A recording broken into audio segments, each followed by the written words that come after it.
George was leading worship, he mentioned something, and I immediately looked at my wife, thinking that maybe there's a possibility she has leaked my sermon.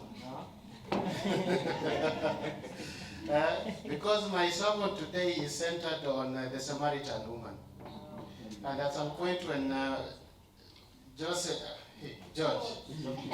preaching, George was leading service, he mentioned about the Samaritan woman and Jesus Christ.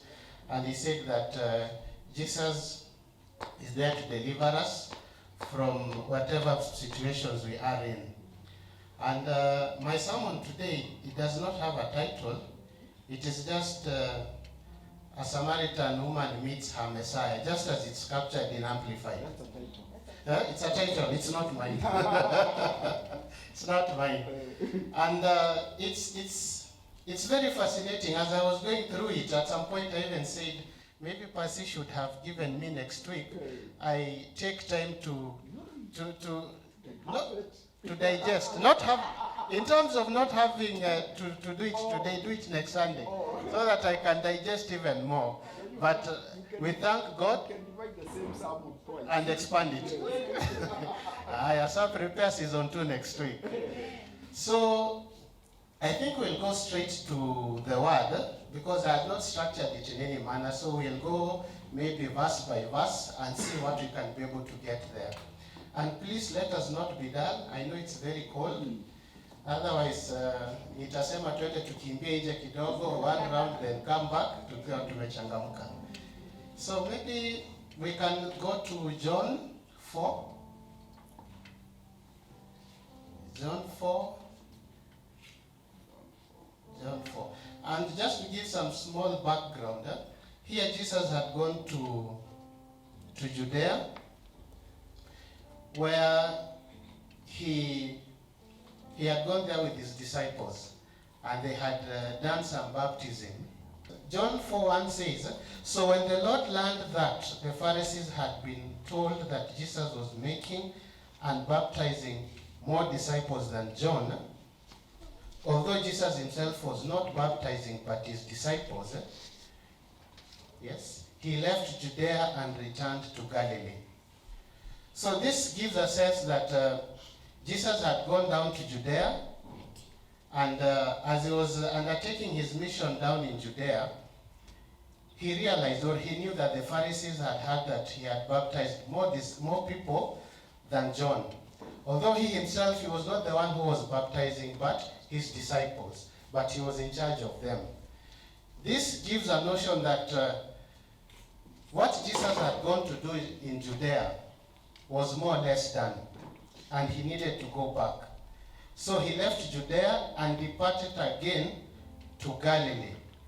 But he needed to go through Samaria.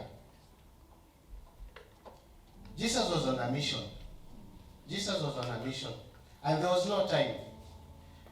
And as he left for Galilee from Judea, we are told that he needed to go through Samaria.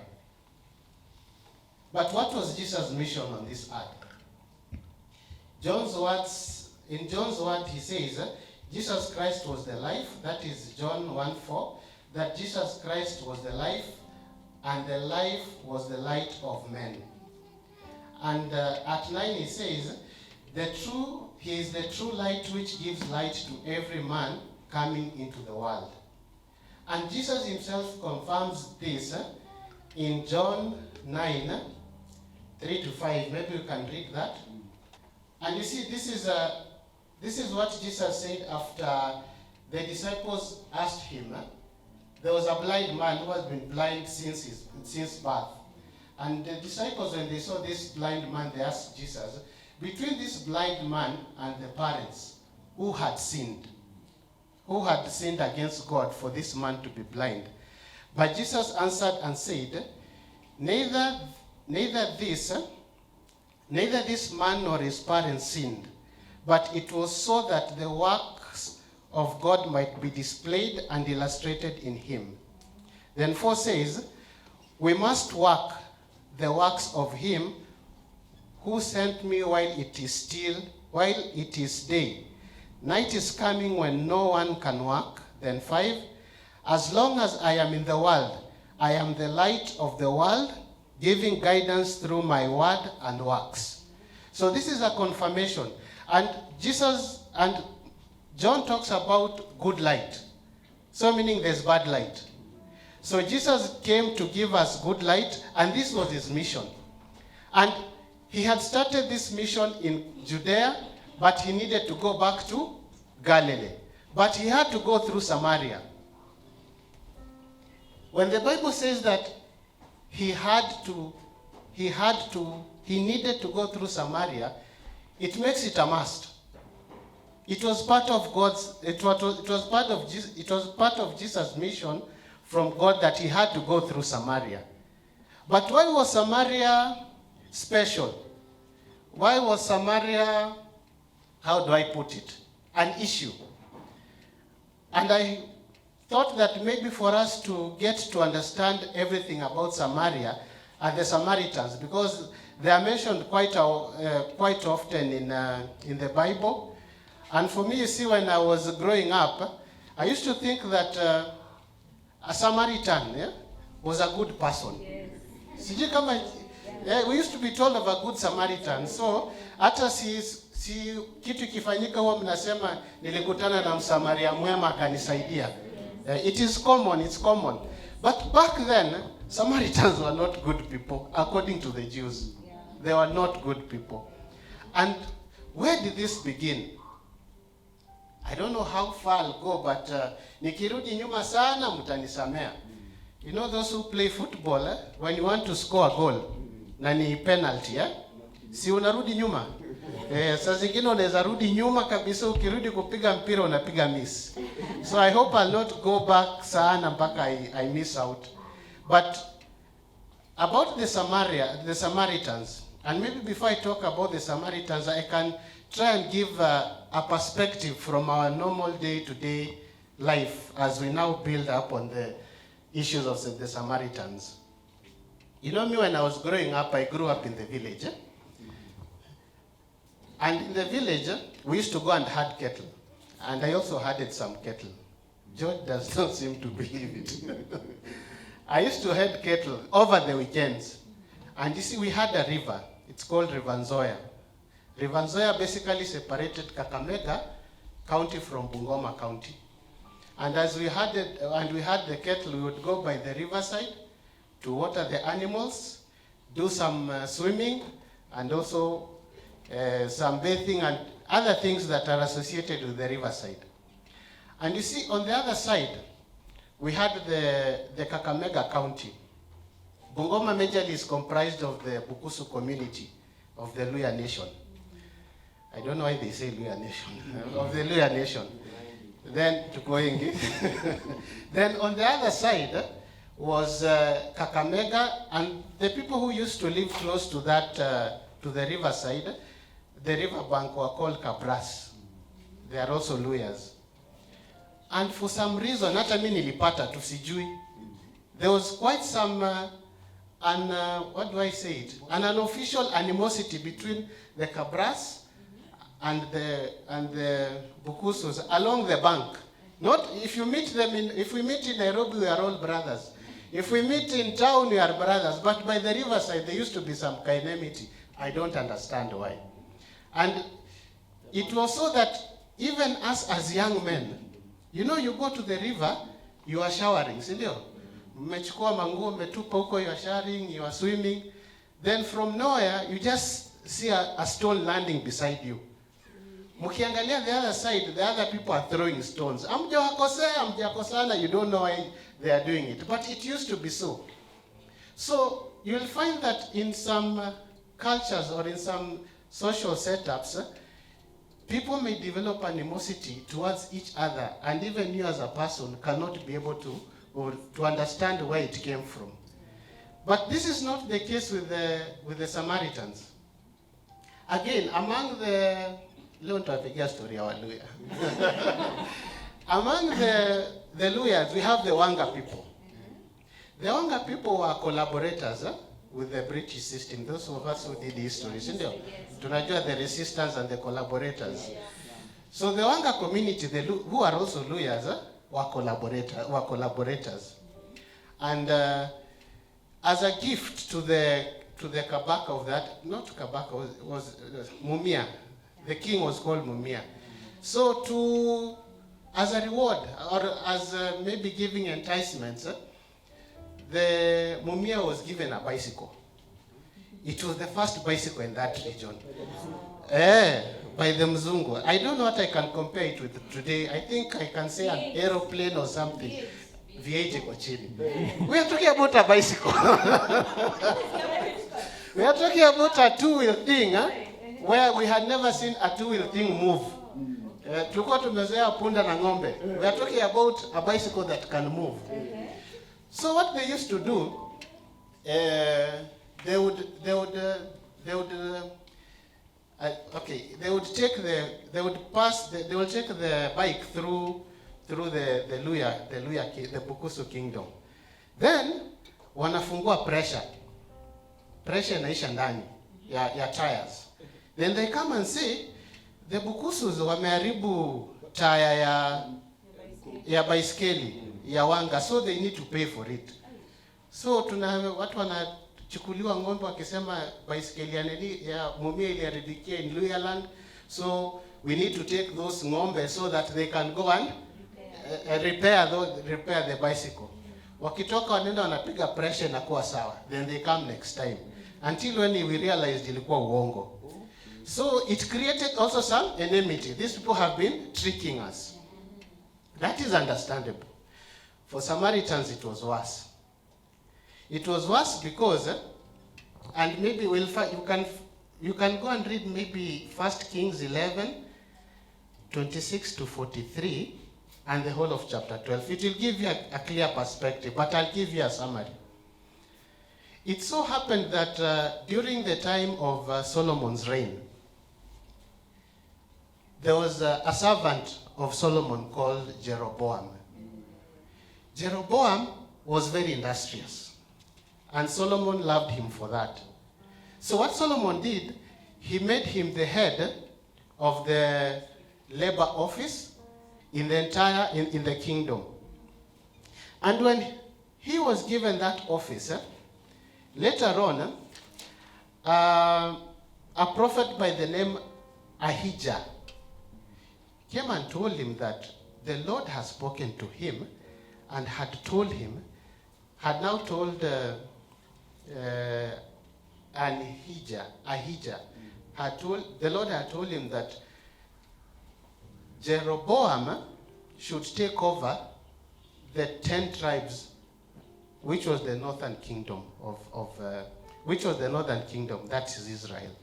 And the other one in the south will remain in the hands of Solomon and his descendants. And this was because, maybe we can have a look at the reasons why. We can just read through, maybe have that. That is 1 Kings chapter 11:31. So this is Ahijah, and he said to Jeroboam, take 10 pieces for yourself. Now, when that name, the prophet, nikisema prophet mjue ni Ahijah. So Ahijah called Jeroboam, and he tore his robe. Ahijah tore his own robe, cut it into pieces, then gave Jeroboam 10 pieces. And he said, amenipeleka huko. Good, let's go back. Then Ahijah took hold of the new cloak, that's the cloth, which he was wearing, and tore it into 12 pieces. Then he said to Jeroboam, take 10 pieces for yourself, for thus says the Lord, the God of Israel, behold, I'm going to tear the kingdom from the hands of Solomon and give you 10 tribes. Next. But he and his descendants shall have one tribe, that is Solomon and his descendants, and one tribe. Then Benjamin was annexed to Judah. So when Benjamin was annexed to Judah, it was one tribe. For the sake of my servant David, and for the sake of Jerusalem, the city which I have chosen out of all the tribes of Israel, So the Lord was only going to leave that one tribe for the descendants of Benjamin in recognition of what David had done. Where were we? 30? 32. 33?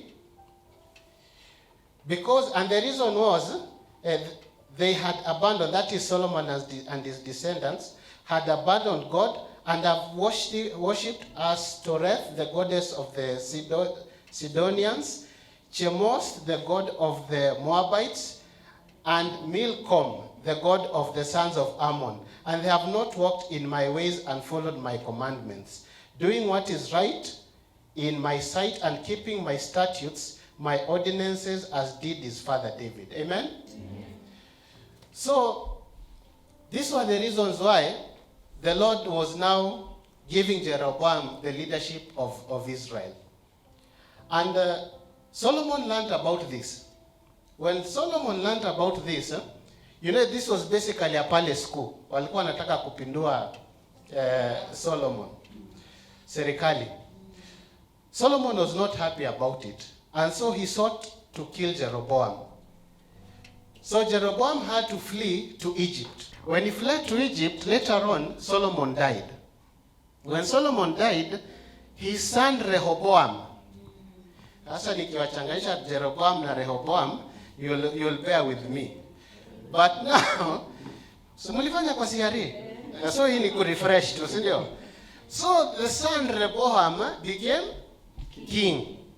When he became king, Jeroboam, who was in exile in Egypt, came back and requested the king that he reduces the yoke, he reduces the weight of work that his father, Solomon, had given them.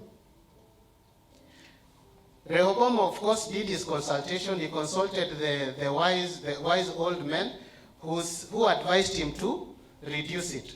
But he went ahead and also consulted the young men Rikayake, who told him otherwise.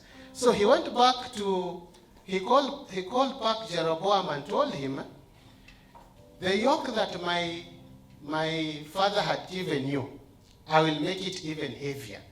In fact, he compared it by saying, if my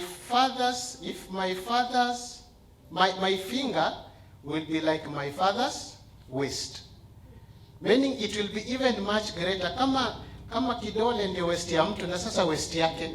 So he basically said the burden will be even heavier. Of course, eventually the northern kingdom revolted. When they revolted, they made Jeroboam king. Your history imeingia mpaka hapo. Haya. We are still talking about the Samaritan woman. Hatujatoka huko, bado tunakuja. So when that happened, when now Jeroboam was made king, he realized that, or he thought, if he allowed the children of Israel in the northern kingdom to go down to Rehoboam's kingdom in Judea to worship in the temple, there are high chances that these children will now turn against him and go back to Rehoboam. So fearing that this might happen, he made idols at Dan and Bethel and told these children of Israel that this is the Lord your God who delivered you from Egypt. And so we'll worship him. And so they did. And in their worshiping, they did so many unspeakable things that were not in line with the commandments and the statutes as they were. Fast forward. Israel, the northern kingdom, fell into the hands of Assyria. King Assyria. It fell into the hands of King Assyria. When it fell into the hands of King Assyria, and this was because the children of Israel had committed so many iniquities. Maybe I can just highlight a few of them in 2 Kings 17. Let's start at 8. Just a few. But you can read 8 to 22. It's very interesting. In fact, I was wondering why we watch soap operas and epics. You should just read the Bible. It's very interesting.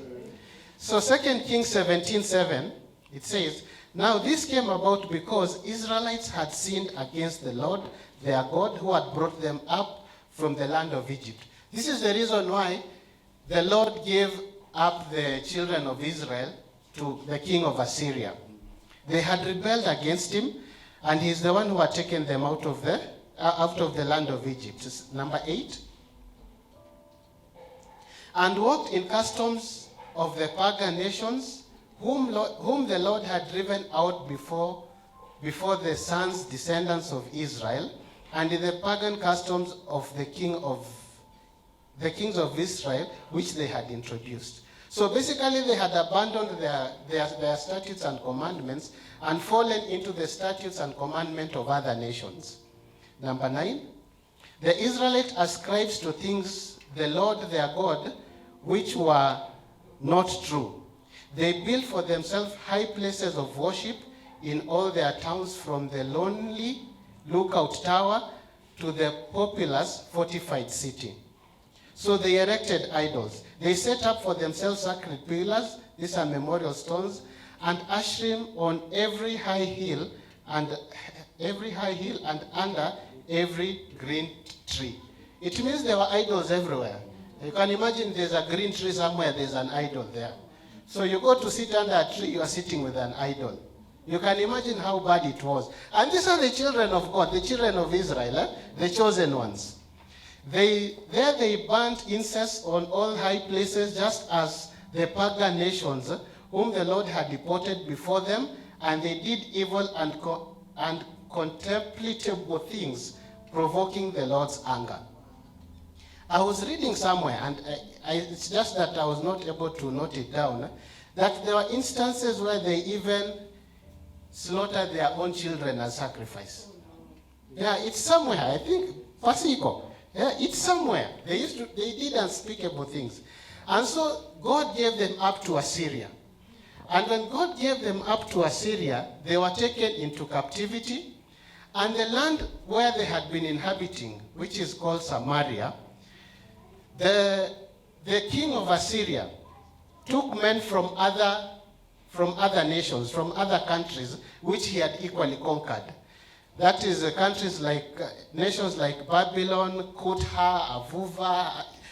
Don't worry about them, but just know there were several nations that were taken and brought now into Samaria.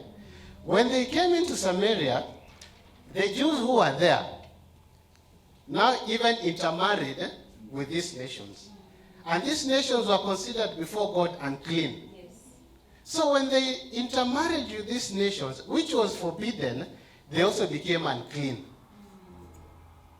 So basically, Samaritans were unclean.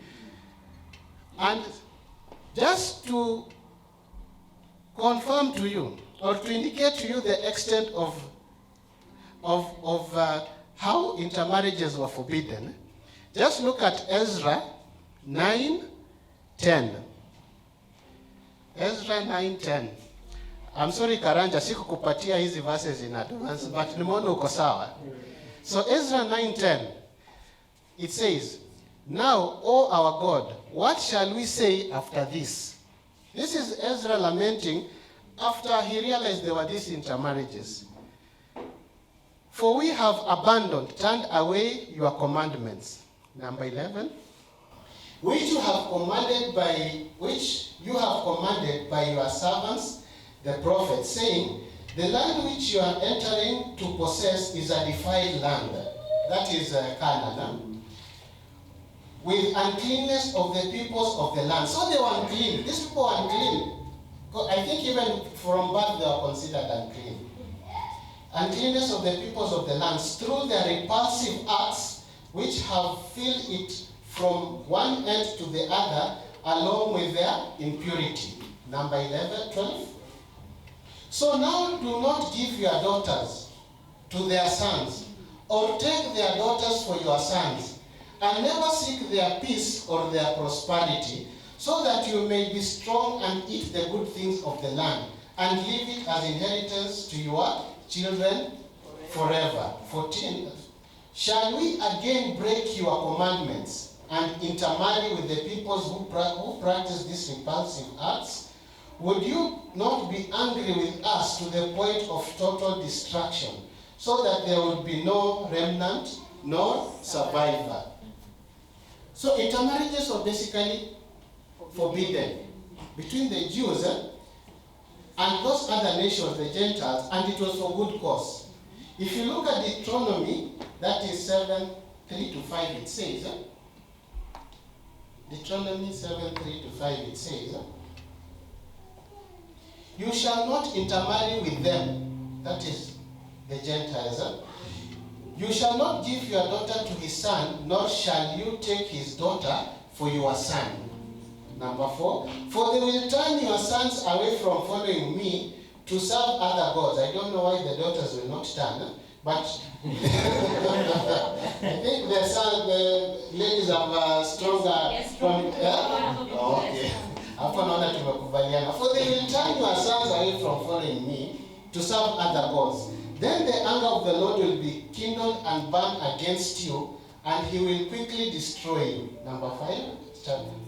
But this is how you shall deal with them. You shall tear down their altars and smash to pieces their sacred pillars, and cut down their Ashrim, symbols of the goddess Asherah, and burn their carved or sculptured images in the fire.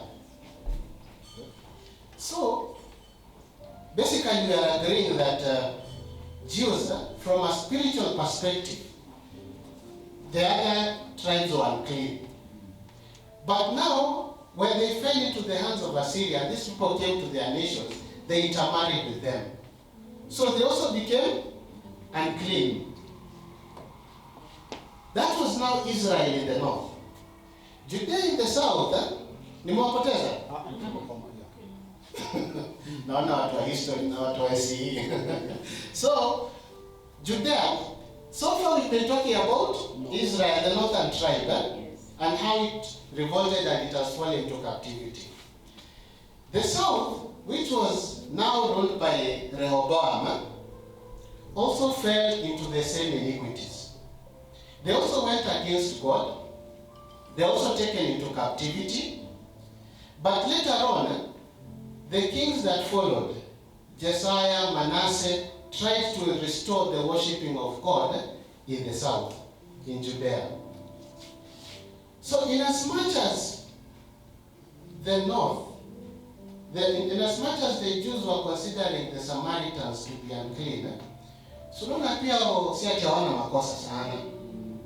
And it's often normal in nature that we are quick to look at the other person and say, how ndio ako na dhambi sana kutushinda sisi. Amen? Amen. And now, when we turn our focus back to Samaria, tumerudi sasa in the present, tumetoka kule nyuma. When we now turn our eyes on Samaria as it is, during now Jesus' time, Jesus is a Jew. Jesus is a Jew.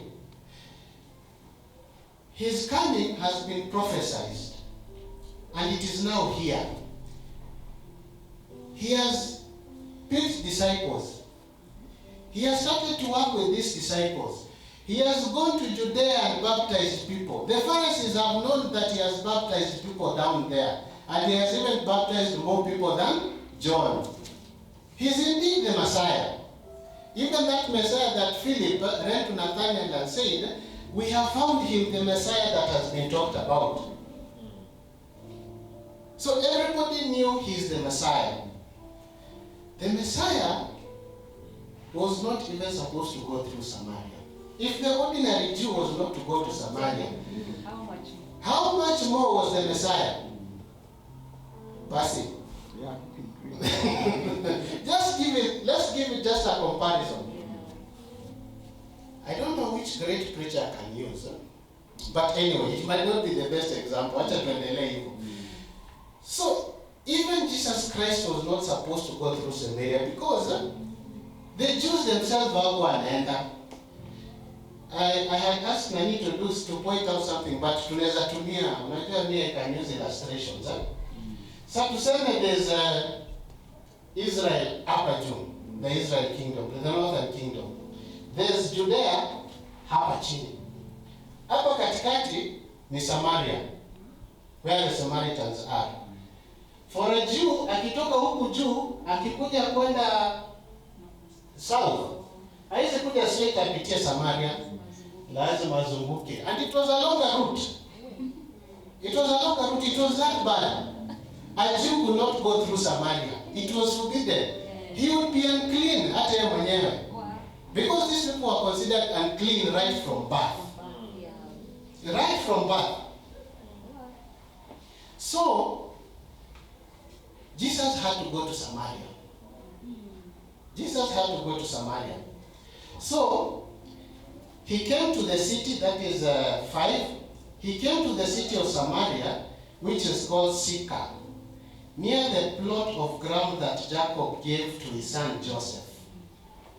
Now Jacob's well was there.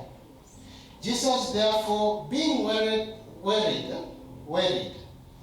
ni kuchoka, tired from his journey, sat thus by the well. It was about the 6th hour.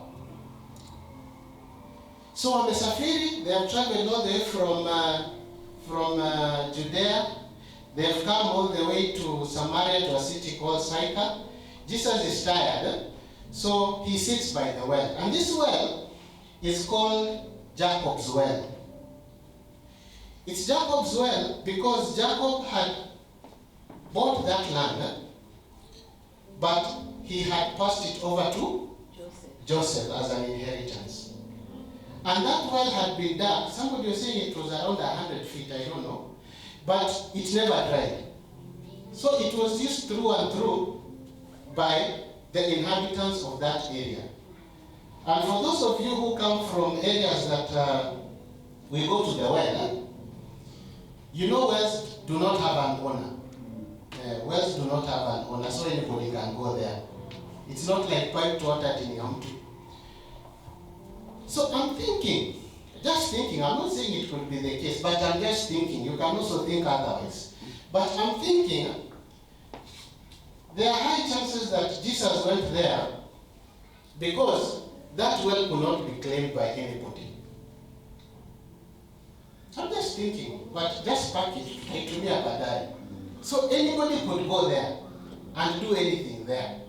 So Jesus could equally go there and do anything there. I don't know if now kama haikuwa na mtu ingekuwa still considered unclean, and since it was Jacob's land, and Israel and Judea the descendants of Jacob, then at least that's one point that somebody would say, at least hapa tunaweza simama hata kama tuko Samaria. I don't know, maybe that, I don't know. But it's, to me it seems to be a neutral ground where even Jesus akisema mimi nangojea hapa, the disciples will not say, and why are we in Samaria? Why are you even coming here to mingle with these people? We are already unclean. Just thinking. But tutaona. Pia yeye unaweza fikiria uniambie maoni yako. So, Jesus sat by the well. Then number 7, verse 7. A woman of Samaria came to draw water. Jesus said to her, give me a drink. Give me a drink. It is now even getting worse. According to the Jewish culture, women were considered unclean during certain times, and we know which times, you know. And they were not supposed to interact with people. For a Samaritan woman, it was worse because she was considered to be unclean right from birth. She was considered unclean right from birth. And you will remember even when Jesus was talking about the parable of the Good Samaritan. When he was telling about of that parable, he told the people there was a good Samaritan. At least they could buy that. Unajua unaweza sema watu ni wabaya, lakini at least kuna mmoja anaweza kuwa mzuri. He didn't say there was a Samaritan, he said there was a good Samaritan. To at least sell that it's possible to have a good Samaritan. But in this case, it was worse because this was even a Samaritan woman. And we are going to see that it's going to get even worse in terms of what this Samaritan woman would be considered to be, even among the Samaritans themselves. You can imagine the person, you are somewhere, na nyinyi are considered outcasts. But even among nyinyi when you are considered outcasts, you are also considered an outcast in that outcast society. So it was that bad. So next time unaanza kusema ati mimi I'm not good enough for Jesus, think twice and think about this Samaritan woman. It was worse. She was an outcast in an outcast society. So, the other thing you'll notice in this encounter, in most of these other encounters Jesus had with other people, these people would approach him. They would approach Jesus. They would cry out to Jesus. Zakayo climbed a tree. Unajua hiyo ni kujionyesha. Yes, the intention was not for him kujionyesha, but you see, he did something. He went up there and looked who Jesus ni nani. Then Jesus noticed him. The healing of the paralytic man, his friends came, wakavunja kule juu, wakateremsha, wakamletea. They caught Jesus' attention. The healing of the woman with the issue of blood, she had to walk out of her house to go and touch Jesus' garment. Among the crowd. So, in most encounters, these people approached Jesus. In this one encounter, and I don't know which other one, mtaangalia kwa Bible mniambie, Jesus started the conversation. Jesus started a conversation with an outcast in an outcast society. And he said, give me a drink. A Jew was not supposed to take anything from a Samaritan. If they could not pass through their land, just passing would make them unclean. Then it means touching anything that belongs to a Samaritan would equally make you unclean. So, the other thing you'll notice, when Jesus was talking to the Samaritan woman, the disciples were not there. He had sent them out to go and buy food. Tunashika kapicha hapo. These are the same disciples that Jesus had told to baptize. So walikuwa wameanza kazi ya Bwana. Ile ni kesho kuna consider them pia kwa hiyo line ya Bwana. I'll give an example. Pasi, when you are baptizing us, with my wife and the two young men there. Yes. I remember you had the kijana ya mkono. Yes. Marvin ndio alitushikilia so that we don't drown. You know, some of us wasiangetuweza. So, essentially, Marvin was now a disciple of Pasi. Anamwambia fanya hivi. It would be expected that now Pasi trusts Marvin so much that even if he wanted to preach anything to anybody, he would not mind Marvin being there. Ni kweli?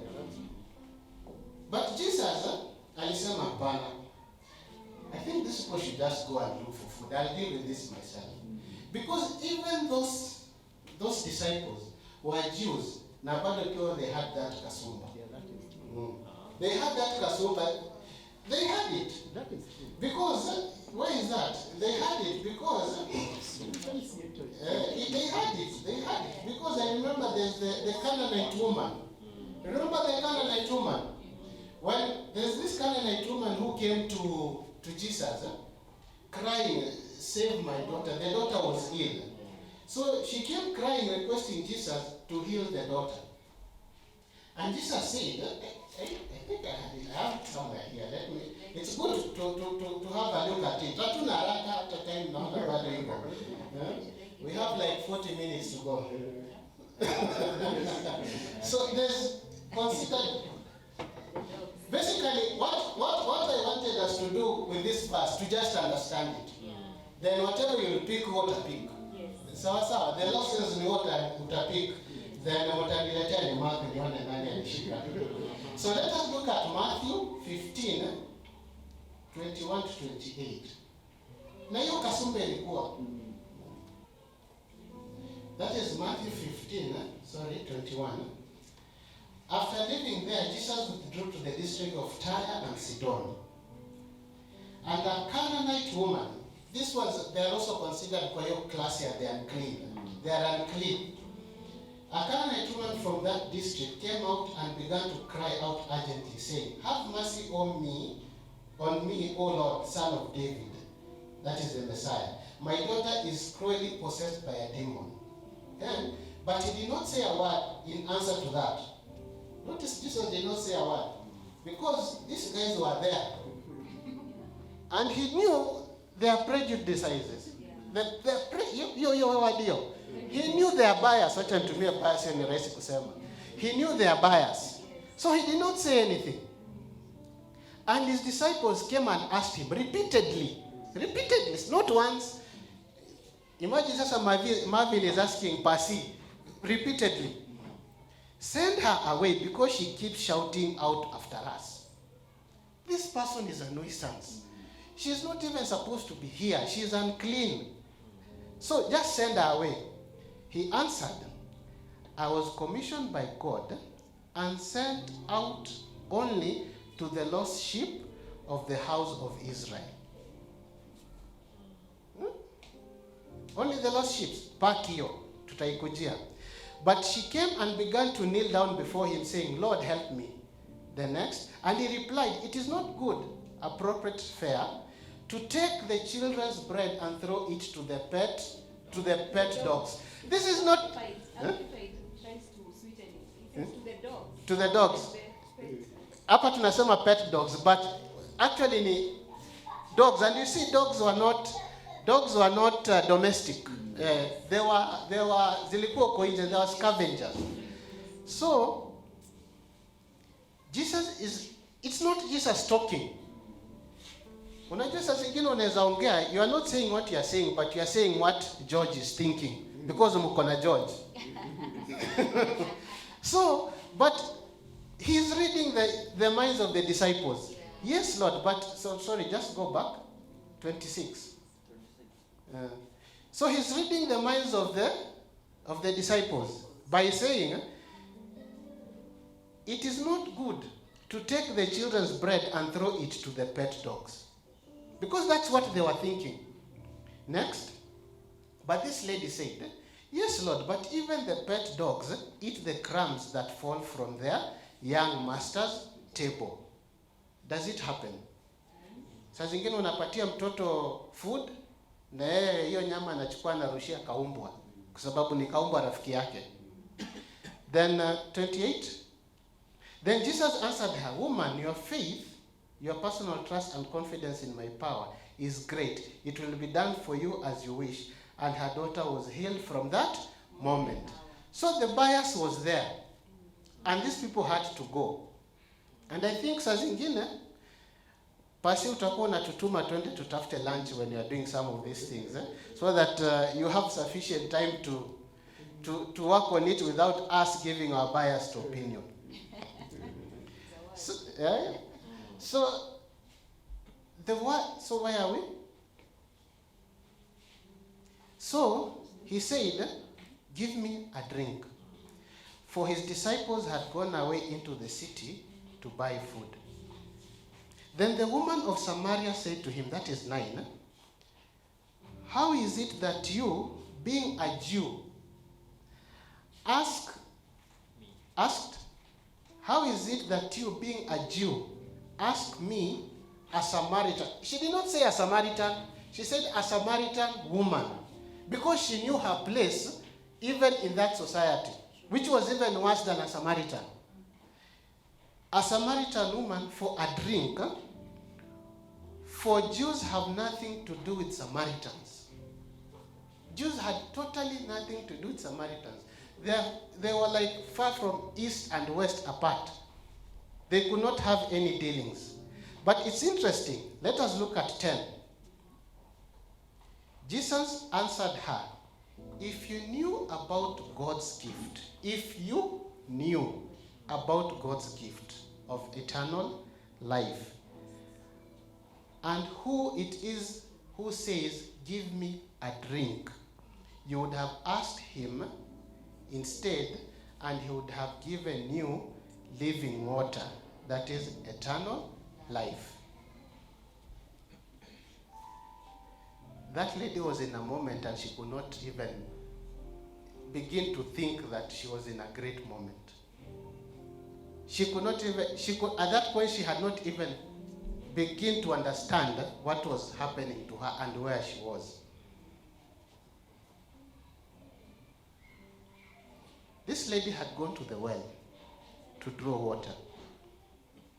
When you draw water, you go and use that water, and tomorrow you have to go back to the well. You draw that water, you go use, then you have to go back to the well. But Jesus here was saying, if you knew the gift of God, and who it is who says, you give me a drink, you would have asked him, and you had given you living water. We are at Joseph's well. This lady is seeing a well and a Jew. But what is actually there is a physical well and a spiritual well. Jesus is a descendant of Jacob, Joseph. This water was passed on to generations by Joseph. So both of them originate from Jacob and Joseph. One is physical, the other is spiritual. The Samaritan woman is only seeing the physical well. And she's wondering, you people, we do not interact with you people. Why would you even expect me to give you some water? She was using the physical eyes to see. Yet she was yet to use the spiritual eyes to see what was there before her.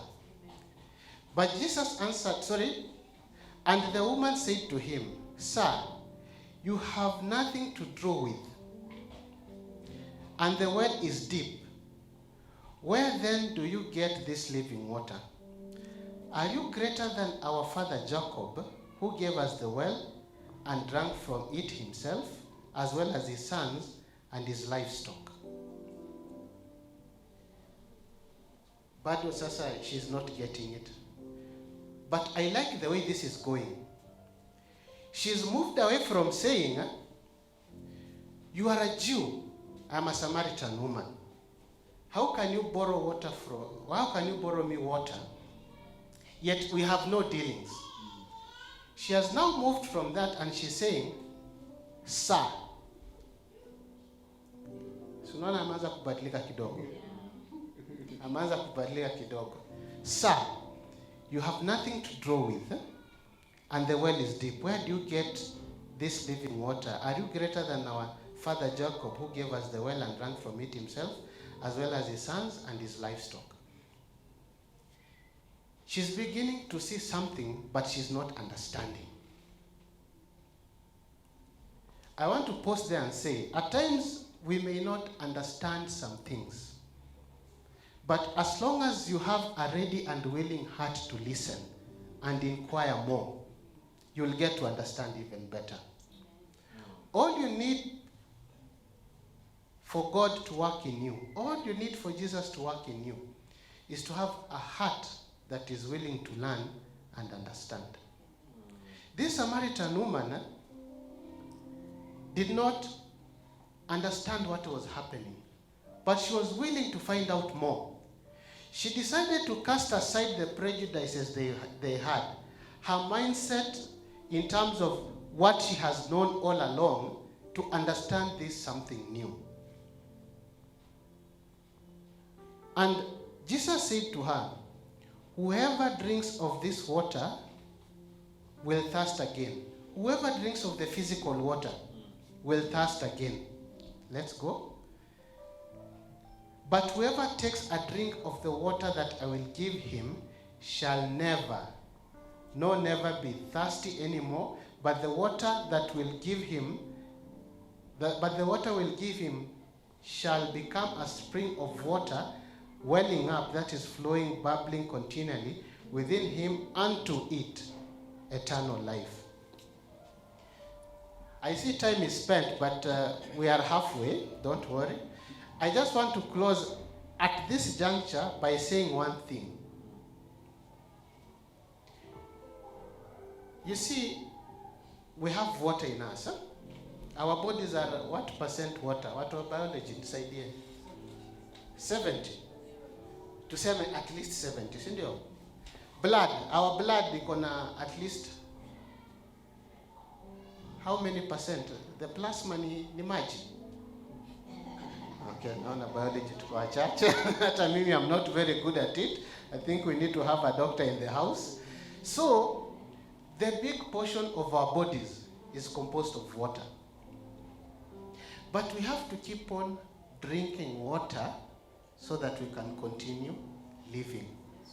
Ukweli urongo? Now, the same happens with the spiritual water. You have to keep on drawing from it so that it can keep on replenishing you. But the good thing with this spiritual water, you take it once and it continues nourishing in you, and it's you who has now the responsibility of making sure it does not dry up by drawing more and more from the word. We'll finish up because I think the bigger part of what I wanted for us to go through is hiyo ndiyo imebaki. But in summary, I just want us to understand one thing, and I'm finishing in the next 5 minutes. You can never be too lowly for Jesus to consider you as somebody who needs salvation, as somebody who needs to be helped, as somebody who's worthy of his time.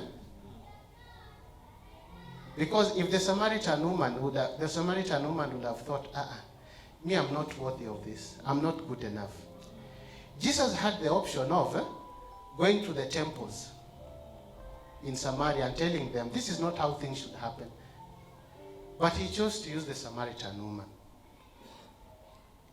I want us to put ourselves in that position of a Samaritan woman. When Jesus comes and says, give me a drink, are you ready to listen to him? Are you ready to understand what that drink is all about? Are you ready to say, give me that water so that I may not thirst again? And when he gives you that water, what are you going to do with that water to make sure it does not dry up in our life?